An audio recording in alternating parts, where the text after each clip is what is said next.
আসসালামু আলাইকুম। আশা করি সকলেই ভালো আছেন। আজকে দেখতে পাচ্ছেন কার নিয়ে আমি বের হইছি। অবশ্যই দূরে কোথাও স্পেশাল একটা জায়গায় যাবো, আপনাদেরকে নিয়ে যাবো। এটি ছিল আমাদের যত বাইবাদার কন্টেন্ট নিয়ে কাজ করি, আসলে মাধবপুরবাসীকে নিয়ে না। এটা হচ্ছে আমাদের বাইবাদার যারা আমরা একে অপরকে চিনি, সব বাইবাদার মিলে আমরা একটা আয়োজন করা হয়েছিল। এটা আয়োজক ছিলেন আমাদের আবু জাহের ভাই। এর মধ্যে দেখতে পাচ্ছেন যে ধর্মঘট আসার পরে আবু জাহের ভাইকে পেয়ে গেছি, বলতেছে ভাই আমরা বাইক নিয়ে যাব, আপনি আস্তে আস্তে যান, আপনারা যারা আছেন যেতে থাকেন সামনের দিকে, আমরা আছি এখানে। তাউস ভাইও সামনে ধর্মঘট বাজারেই পেয়ে গেছে, বলতেছে তোমরা আস্তে আস্তে যাও, আমরা আসতেছি, সাবধানে যাও, ঠিক আছে, তোমরা যেতে থাকো। মধ্যে দেখেন রাস্তার আসলে ধর্মঘট হরসপুর রাস্তার অবস্থা খুবই খারাপ। তাছাড়া দেখেন যে হরসপুরের পরে যে আসলে বিজয়নগর পড়ছে মনে হয় এই রাস্তাটা, এইখানে গাড়ি নিয়ে আসলে যাওয়াটা খুবই খুবই কষ্টদায়ক।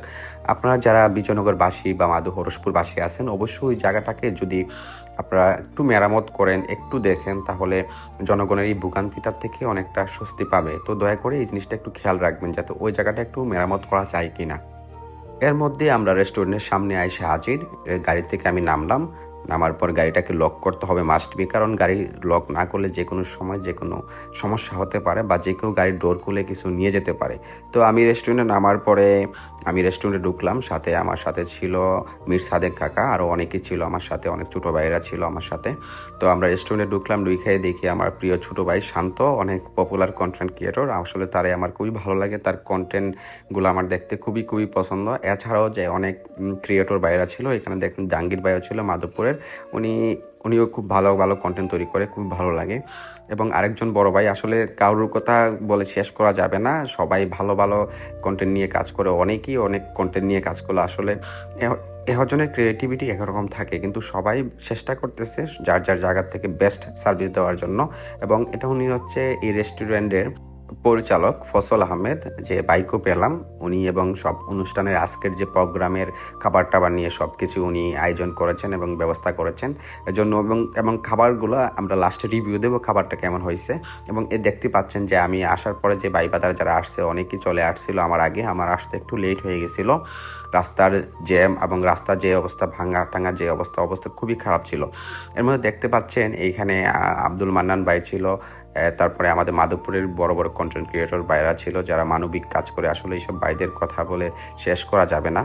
আমার সাথে দেখেন দাঁড়ায় আছে বুরহান ভাই। বুরহান ভাই আসলে মানবিক কাজ করে থাকেন এবং মানবিক কন্টেন্ট তৈরি করে থাকেন, এবং ওনার কন্টেন্ট দিয়ে উনি মানুষকে সর্বোচ্চ হেল্প করে থাকেন। আসলে আমি ওনার কাছে ধন্য। এবং দেখতে পাচ্ছেন এখন একজন একজন করে কথা বলতেছে, সবাই যার যার পরিচিতি এবং কে কী বিষয় নিয়ে কাজ করে এই জিনিসগুলো ডিসকাস করা হচ্ছে, এবং কিভাবে কাজ করে আগানো যায়, সামনের দিকে ভালো কিছু করা যায়। এইখানে মূলত যারা এক্সপিরিয়েন্স আছে, যারা একটু ভালো বুঝে, তারা বিভিন্ন ধরনের গাইডলাইনগুলো দিচ্ছেন। আমি সবার বক্তৃতা দিলে হয়তো আমার কন্টেন্টটা এত বড় হয়তো আমরা কন্টেন্টের ভিতরে হারাই যেতাম, বা এত সময় ছিল না, কারোর কাছে থাকেও না যে এত লম্বা কন্টেন্ট দেখার মতো।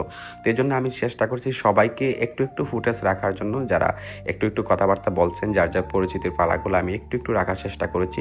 এজন্য কেউ মাইন্ড করবেন না, কারণ সবার বক্তৃতা রাখা পসিবল না, একটা ছোটো কন্টেন্টের ভিতরে এত কথা পসিবল হয় না। আপনারা যার যার কন্টেন্টগুলো যার যার আইডিতে আপলোড করেছেন আমি নিজে দেখেছি, এজন্য আমি জাস্ট আপনাদের সাথে স্মৃতি হিসাবে সবার একটু একটু ফুটেজ আমি রেখে দিয়েছি। তো এখানে কিন্তু সবাই সবার যার যতটুকু মেধা ছিল বা যে যতটুকু আইডিয়া ছিল, যার যার পরামর্শ, সবাই একে অপরকে পরামর্শ দিয়েছে।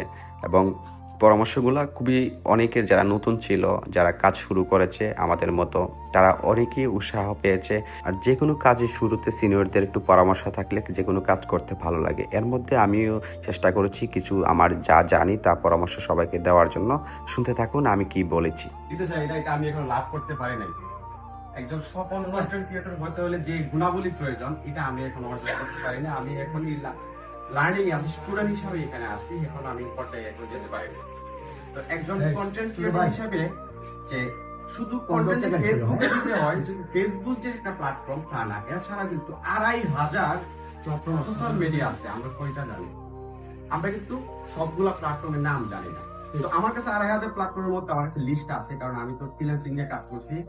আর আসলে আমি এখানে আইসা কিছুদিন প্রথমে ফুলের দিকে একটু আকর্ষিত হয়ে গেছিলাম, কারণ ডলার আসলে টাকার বিষয়। পরে আসলে দেখলাম আমার যদি ফিউচারে ভালো কিছু করতে হয়, আমি একটা বড় কন্টেন্ট ক্রিয়েটর নাম বলতে চাই না, আমি তার সাথে 2 দিন ঘুরছিলাম। তাকে ভালোবেসে, সে কিন্তু তাকে কোনোদিন ফুলও দেয় নাই, কিছু করে তার কন্টেন্ট দেয়, তাকে ভালোবেসে তারে দেখে গাড়িতে লাভদা করে দিছে। আরেকটা আবার তার একটা চা খেতে গেছি, তারে দেখে জড়ায় ধরে চিল্লি শুরু করছে, কান্না শুরু করছে। এটা হচ্ছে ফুল দিয়া না, ব্যাক টু ব্যাক করে না, এটা হচ্ছে কন্টেন্টের ভালোবাসা দিয়া। তো আমি এই জিনিসটাই বলবো যে কন্টেন্ট নিয়ে কাজ করেন, সবাই বলতেছে কাজ করেন, কিন্তু কাজ কোথায় শিখবো?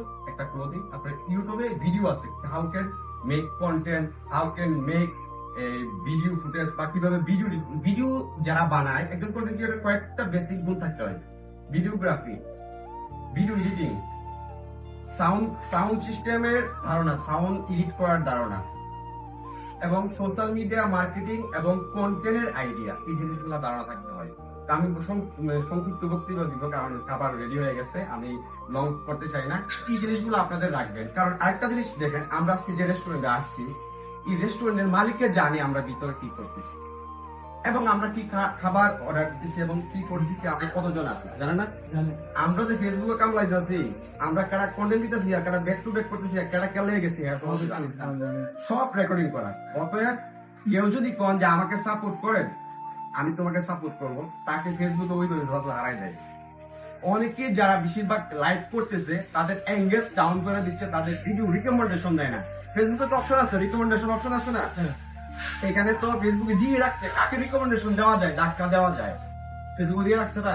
তো এই জিনিসগুলো আমাদের আইডিয়া রাখা দরকার। আমি আর মানে আর সামনের দিকে কথা বলতে চাচ্ছি না, অনেক কিছু বলার ছিল, অনেকে অনেক লং করে ফেলছে। ধন্যবাদ, ভালো থাকবেন। লাস্টে বক্তৃতা শেষে সভাপতিত্ব করেছিলেন আমাদের কাউসার আহমেদ তাউস ভাই, কথা বলে শেষ করেছেন। তো সবাই শেষ করার পরে আমরা সবাই এখানে টেবিলে এসে যার যার খাবার সামনে নিয়ে বসে গেলাম। এখানে খাবার অর্ডার করা ছিল মোরগ পোলাও। আসলে খাবারটা এত টেস্ট ছিল, কারণ আমাদের ন্যাচারাল যে চালগুলা দিয়েছিল রেস্টুরেন্টের থেকে, যে একবার প্রাকৃতিক চালগুলা, এবং খাবারটা আসলে খুব অস্থির লেভেলের খাবার হয়েছে। ধন্যবাদ, ভালো থাকবেন। নেক্সট কোনো এক ব্লগে দেখা হবে। আল্লাহ হাফেজ।